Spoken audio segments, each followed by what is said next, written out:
Action. So here is my situation facing others. Men are free, and I am thrown into the world among these foreign freedoms.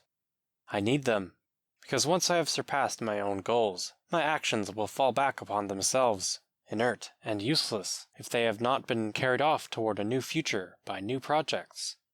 A man who survives alone on Earth after a worldwide cataclysm must strive, like Ezekiel, to resuscitate humanity, or he will have nothing left to do but die. The movement of my transcendence appears futile to me as soon as I have transcended it. But if, through other men, my transcendence is always prolonged further than the project I am now forming, I could never surpass it. In order for my transcendence to be absolutely impossible to transcend, all of humanity must extend my project toward ends that were mine. Who, then, would transcend it? Outside of it, there would be no one, and it would be entirely my accomplice. No one would judge me, but I must renounce this hope. Men are separate, opposed. I must reconcile myself to the struggle. But for whom shall I struggle? My goal is to achieve being. Let's repeat again that it is not a question of egoism here. The idea of self-interest is based on the idea of a ready-made self toward which the subject that I am would transcend itself, taking it for a supreme end, instead of throwing myself through the project toward different ends of a self that don't exist anywhere as a given. To seek to be is to seek being, because there is no being except through the presence of a subjectivity that discloses it, and it is necessarily from the heart of my subjectivity that I rush toward it. I therefore struggle in order to be. I struggle in order to possess a toy or a jewel, in order to take a trip, eat a fruit, or build a house. But that is not all. I adorn myself, I travel, and I build among men. I cannot live shut away in an ivory tower. Some theories, such as those about art for art's sake, are wrong to imagine that a poem or a painting is an inhuman and self-sufficient thing. It is an object made by man for man. Of course, it is made neither to entertain nor to edify. It does not respond to a pre-existing need that it must fulfill. It is a surpassing of the past, a gratuitous and free invention, but in its newness, it demands to be understood and justified. Men must love it, want it, and prolong it. The artist cannot lose interest in the situation of the men around him. His own flesh is engaged in others. I will therefore struggle so that free men will give my actions and my works their necessary place. But how does one resort to struggle here, since these men must freely grant me their approval? Of course, wanting to obtain a spontaneous love or admiration by violence is absurd. One laughs at Nero, who wanted to seduce by force. I want the other to recognize my actions as valid, and to make them into his good by taking them up in his name toward the future. But I cannot count on such gratitude if I first contradict the other's project. He will see me only as an obstacle. I make an error in judgment if I force the other to live, even though he would like to die, on the pretext that I need a companion likely to justify my existence. He will curse me throughout his life. Respect for the other's freedom is not an abstract rule. It is the first condition of my successful effort. I can only appeal to the other's freedom, not constrain it. I can invent the most urgent appeals, try my best to charm it, but it will remain free to respond to those appeals or not, no matter what I do.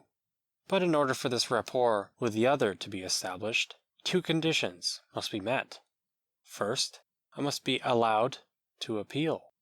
I will therefore struggle against those who want to stifle my voice, prevent me from expressing myself, and prevent me from being.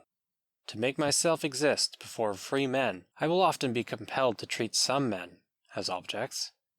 A prisoner will kill his jailer to join up with his comrades. It's a shame that the jailer cannot also be a comrade, but it would be even more of a shame for the prisoner to never have any comrades again. Next, I must have before me men who are free for me, who can respond to my appeal. In any situation, the other's freedom is total, because the situation is only to be surpassed, and freedom is equal in every surpassing. An ignorant man who strives to educate himself is as free as the scholar who invents a new hypothesis. We respect equally in all beings the free effort to transcend oneself toward being. What one scorns are the resignations of freedom. One cannot establish a moral hierarchy among human situations. But, as far as I am concerned, there are some of these transcendences that I can transcend, that become fixed for me as objects. There are others that I can only accompany, or that surpass me. Tess d'Uberville loves Claire. The three farmers' daughters who also love Claire do not transcend Tess's love. With Tess, they transcend themselves toward Claire. But if we discover Claire's weaknesses, if we do not love him, all the while recognizing Tess's freedom, we see only an object that is foreign to us in her love. The other's freedom exists as separate from me only when it reaches for a freedom that is foreign or has already been surpassed. The ignorant man who uses his freedom to surpass his state of ignorance can do nothing for the physicist who has just invented a complicated theory. The sick man who wears himself out by struggling against sickness, or the slave against slavery, care for neither poetry, nor astronomy, nor the improvement of aviation. They first need health, leisure, security, and the freedom to do with themselves what they want. The other's freedom can do something for me only if my goals can, in turn, serve as its point of departure. In using the tool that I have fabricated, the other prolongs its existence. The scholar can speak only to men who have arrived at a degree of knowledge equal to his own, so he proposes his theory to them as the basis for new work. The other can accompany my transcendence only if he is at the same spot on the path as I. In order for our appeals not to be lost in the void, there must be men ready to hear me close by, and these men must be my peers. I, myself, cannot go backward, because the movement of my transcendence is carrying me ceaselessly forward, and I cannot walk toward the future alone. I would lose myself in a desert where none of my steps would matter. I must therefore strive to create for men situations such that they can accompany and surpass my transcendence. I need their freedom to be available to use and can serve me in surpassing me. I ask for health, knowledge, well-being, and leisure for men, so that their freedom is not consumed in fighting sickness, ignorance, and misery. Thus, man must be engaged in two convergent directions. He founds objects, where he finds the fixed reflection of his transcendence. He transcends himself by a forward movement that is his freedom itself, and at each step he strives to pull men to himself. He resembles the leader of an expedition who marks out a new route for his march, and who constantly goes back to gather up the stragglers, running forward again to lead his escort further on. But all men do not consent to follow. Some stay put, or engage themselves on divergent roads. Some even try their best to stop his march, and that of his followers. Wherever persuasion fails, only violence remains to defend oneself.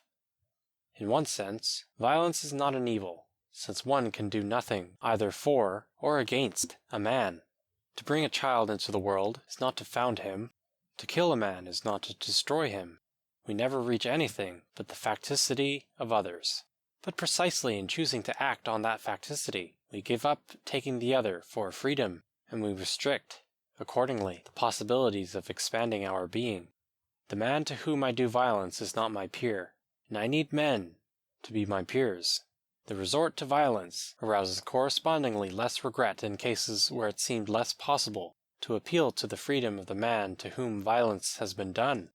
One unscrupulously uses force against a child or a sick person, but if I did violence to all men, I would be alone in the world, and lost. If I make a group of men into a herd of cattle, I reduce the human reign accordingly.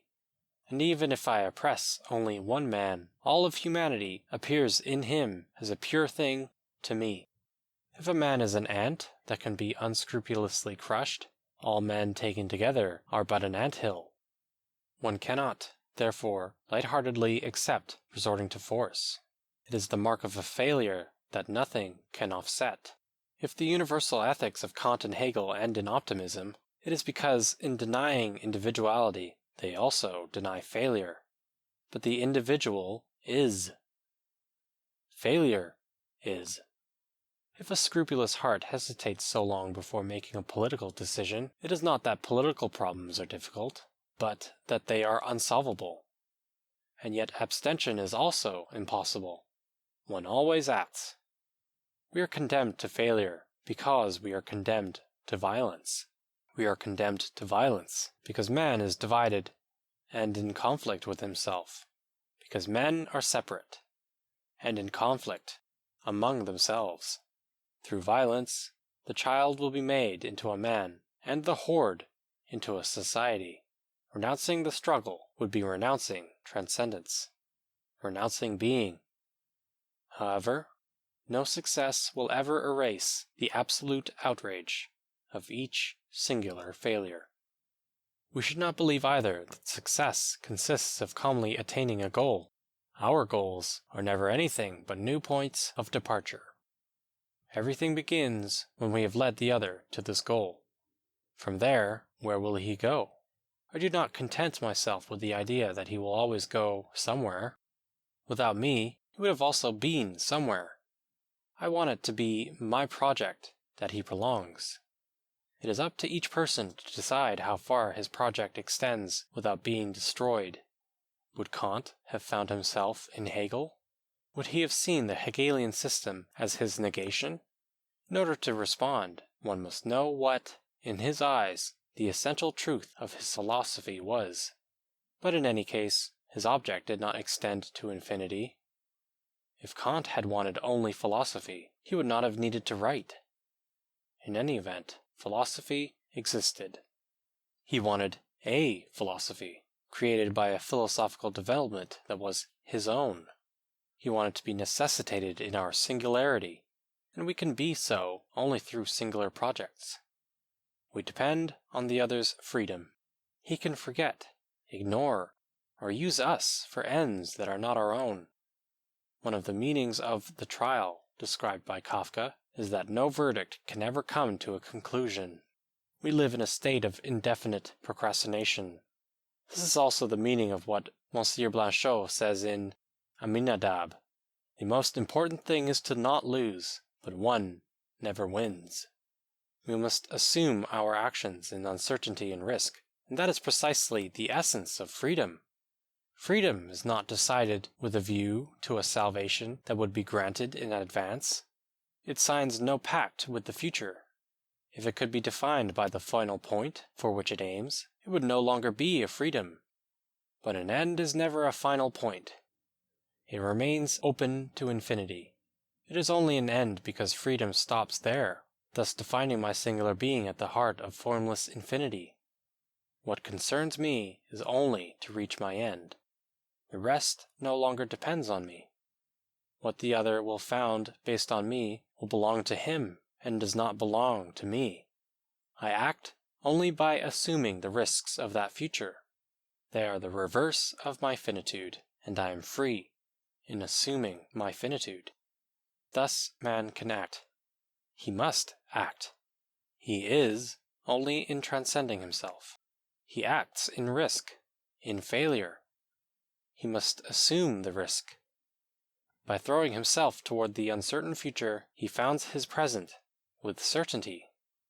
But failure cannot be assumed.